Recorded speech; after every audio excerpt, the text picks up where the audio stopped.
জানিয়ে দিব এই মুহূর্তে আমাদের হাতে এসেছে বাংলাদেশের গুরুত্বপূর্ণ আপডেট সংবাদের শিরোনাম। শুরুতেই থাকছে জামাত এনসিপি আসন সমঝোতার আলোচনায় আছে ভিন্ন মত।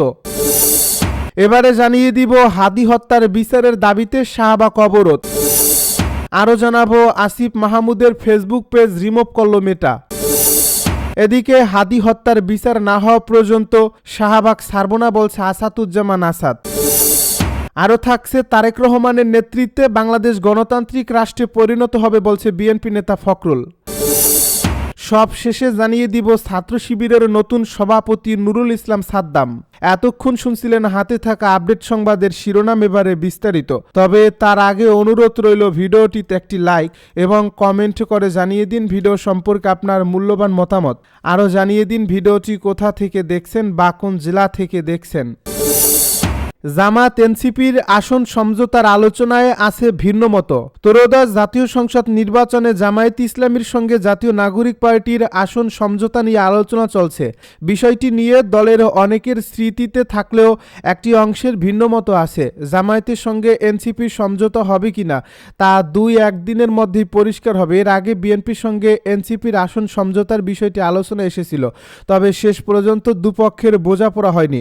এরপর জামায়াতের সঙ্গে আলোচনা ইতিবাচকভাবে এগোচ্ছে বলে সংশ্লিষ্ট একাধিক সূত্র থেকে জানা গেছে। যদিও বিএনপির ভারপ্রাপ্ত চেয়ারম্যান তারেক রহমানের স্বদেশ প্রত্যাবর্তনের পর তার সঙ্গে আসন সমঝোতার বিষয়ে আবার আলোচনার সম্ভাবনা দেখছেন এনসিপির শীর্ষ নেতারা। তারা তারেক রহমানের সঙ্গে সাক্ষাৎ করে বিষয়টি নিয়ে কথা বলতে আগ্রহী। অবশ্য বিএনপির দিক থেকে গতকাল বৃহস্পতিবার পর্যন্ত এ ব্যাপারে কোনো আভাস পাওয়া যায়নি। এনসিপির দায়িত্বশীল নেতাদের সঙ্গে কথা বলে জানা গেছে দলের শীর্ষ নেতৃত্ব এরই মধ্যে জামায়াতের জ্যেষ্ঠ নেতাদের সঙ্গে আসন সমঝোতা নিয়ে আলোচনা করছেন। এনসিপি অন্তত 50টি আসন ছাড় চেয়েছে, তবে জামায়াত ইসলামীর দিক থেকে এ সংখ্যাকে বেশি মনে করা হচ্ছে।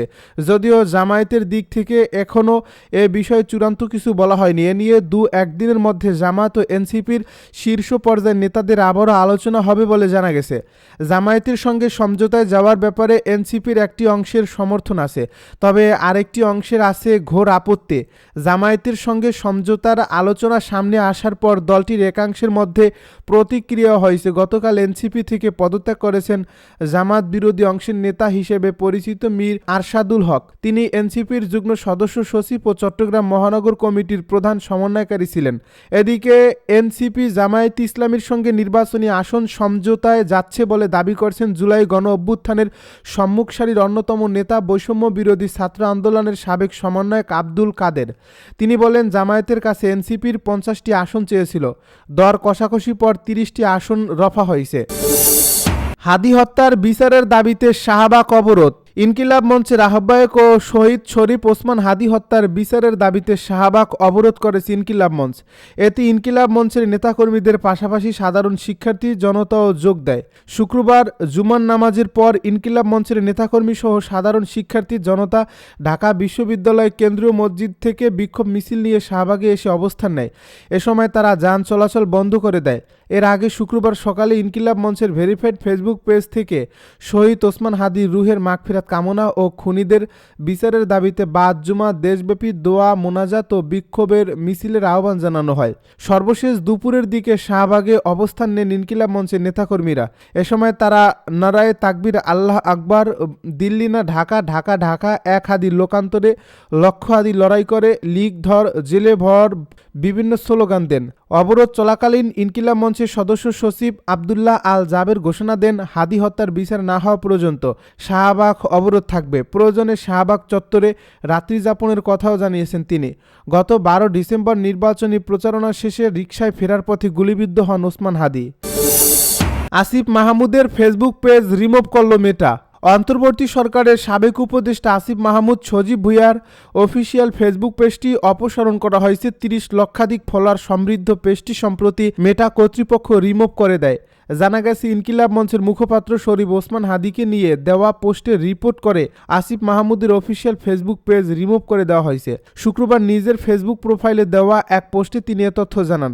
ফেসবুকের পোস্টে আসিফ মাহমুদ লেখেন, ওসমান হাদি ভাই সংশ্লিষ্ট সব পোস্টে ভিডিওতে স্ট্রাইক স্ট্রাইক এবং সংঘবদ্ধ রিপোর্ট করে আমার অফিসিয়াল পেজটি রিমুভ করে দেওয়া হয়েছে।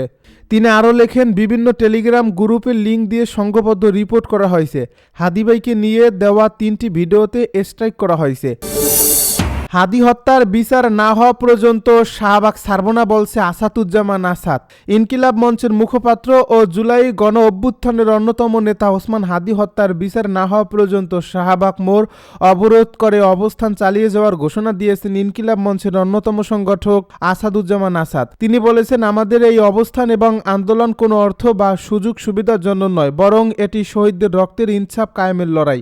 শহীদ ওসমান হাদি হত্যার বিচার নিশ্চিত না হওয়া পর্যন্ত আমরা রাজপথ ছাড়ব না। শুক্রবার জুমার নামাজের পর ইনকিলাব মঞ্চের নেতাকর্মী সহ সাধারণ শিক্ষার্থী জনতা ঢাকা বিশ্ববিদ্যালয় কেন্দ্রীয় মসজিদ থেকে বিক্ষোভ মিছিল নিয়ে শাহবাগে এসে অবস্থান নেয়। এ সময় তারা যান চলাচল বন্ধ করে দেয়। আসাদুজ্জামান আসাদ জানান, অসংখ্য মানুষ আমাদের হাতে অর্থ দিয়ে আন্দোলনকে সমর্থন জানাচ্ছেন, তবে আমাদের অর্থের কোনো প্রয়োজন নেই, প্রয়োজন আপনাদের সবার স্বতঃস্ফূর্ত অংশগ্রহণ। এখানে স্পষ্ট লেখা আছে, জান দেব জুলাই দেব না। শহীদ ওসমান হাদি নিজের জীবন দিয়ে এই আদর্শ প্রমাণ করছেন। এখন সাধারণ মানুষের পালা এই দেশের ন্যায় বিচার নিশ্চিত করার। তিনি ঘোষণা করেন, ওসমানের খুনিদের বিচার না হওয়া পর্যন্ত তারা তাদের খাওয়া দাওয়া বন্ধ রাখবেন। উপস্থিত জনতাকে শপথ করিয়ে বলেন, আজ সবাই প্রতিজ্ঞা করেন, যতক্ষণ আমাদের শরীফ ওসমান হাদির বিচার হবে না, আমরা কেউ ঘরে ফিরে যাব না, এক ফোঁটা পানিও পান করব না। হাদির স্মৃতিকে বাংলাদেশের অস্তিত্বের সঙ্গে তুলনা করে আসাদুজ্জামান আসাদ বলেন, বাংলাদেশ নয় আমার হাদি ভাই, আপনারাই বলেন আমরা বাংলাদেশে থাকবে, আমার হাদি ভাই থাকবে। তিনি সবাইকে ঐক্যবদ্ধ থেকে রাজপথ না ছাড়ার আহ্বান জানান। এর আগে বক্তব্যে ইনকিলাব মঞ্চের সদস্য সচিব আবদুল্লাহ আল জাবের জানান, হাদি হত্যার বিচার না হওয়া পর্যন্ত শাহবাগ অবরোধ থাকবে। তারেক রহমানের নেতৃত্বে বাংলাদেশ গণতান্ত্রিক রাষ্ট্রে পরিণত হবে বলছে ফখরুল। বিএনপির ভারপ্রাপ্ত চেয়ারম্যান তারেক রহমানের নেতৃত্বে বাংলাদেশ সত্যিকার অর্থে গণতান্ত্রিক রাষ্ট্রে পরিণত হবে বলে আশাবাদ ব্যক্ত করেছেন দলটির মহাসচিব মির্জা ফখরুল ইসলাম আলমগীর। শুক্রবার দুপুরে রাজধানীর শেরেবাংলা নগরের জিয়া উদ্যানে বিএনপির প্রতিষ্ঠাতা শহীদ জিয়াউর রহমানের কবরে শ্রদ্ধা নিবেদনের আগে গণমাধ্যম কর্মীদের সঙ্গে তিনি একথা বলেন। বিএনপি নেতা ফখরুল বলেন, রাজকীয় প্রত্যাবর্তনের মধ্য দিয়ে জনগণ সাদরে গ্রহণ করে নিয়েছে তারেক রহমানকে, তিনি পরিবর্তন নিয়ে আসলেন। অন্যদিকে স্থায়ী কমিটির সদস্য মির্জা আব্বাস আশা প্রকাশ করেন, তারেক রহমানের আগমনে নির্বাচন কেন্দ্রিক জটিলতা সহ দেশের সব ধোঁয়াশা কেটে যাবে। উল্লেখ্য যে শুক্রবার গুলশানের নিজ বাসা থেকে বের হয় বিএনপির প্রতিষ্ঠাতা ও সাবেক রাষ্ট্রপতি জিয়াউর রহমানের সমাধিতে শ্রদ্ধা নিবেদন ও কবর জিয়ারত করবেন দলটির ভারপ্রাপ্ত চেয়ারম্যান তারেক রহমান। ছাত্র শিবিরের নতুন সভাপতি নুরুল ইসলাম সাদ্দাম। বাংলাদেশ ইসলামী ছাত্র শিবিরের কেন্দ্রীয় সভাপতি হিসেবে মনোনীত হয়েছে নুরুল ইসলাম সাদ্দাম। শুক্রবার রাজধানীর আগারগাঁওয়ে বাংলাদেশ চীন মৈত্রী সম্মেলন কেন্দ্রে আয়োজিত সদস্য সম্মেলনের মাধ্যমে সংগঠনটির 2026 মেয়াদের নতুন কেন্দ্রীয় সভাপতি হিসেবে তাকে নির্বাচিত করা হয়। এর আগে নুরুল ইসলাম সাদ্দাম বাংলাদেশ ইসলামী ছাত্র শিবিরের সেক্রেটারি জেনারেল হিসেবে দায়িত্ব পালন করেন। পাশাপাশি তিনি সংগঠনটির কেন্দ্রীয় দপ্তর সম্পাদক হিসেবেও দায়িত্ব ছিলেন। শিক্ষা জীবনে তিনি খুলনা বিশ্ববিদ্যালয়ের অর্থনীতি বিভাগ থেকে স্নাতক ও স্নাতকোত্তর ডিগ্রি অর্জন করেন। বর্তমানে তিনি ঢাকা বিশ্ববিদ্যালয়ে অধিভুক্ত উদ্যোক্তা অর্থনীতিতে পোস্ট গ্রাজুয়েট ডিপ্লোমা কোর্সে অধ্যয়নরত রয়েছেন।